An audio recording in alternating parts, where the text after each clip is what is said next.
Hey friends, if you wish to enable handwriting panel service on your Windows computer, then please watch this video. I will guide you through the procedure. So it's not very difficult. Here's what you have to do. Search for the word handwriting. Okay. Sorry. And then click on handwriting input panel settings. Now, interestingly, handwriting panel settings, if you expand it, is already enabled by default.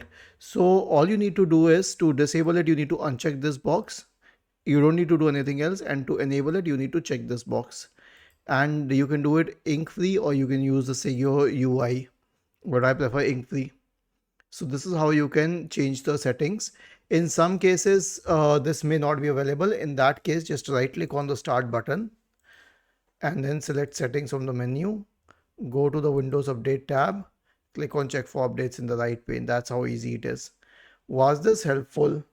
If yes, then please subscribe to the channel.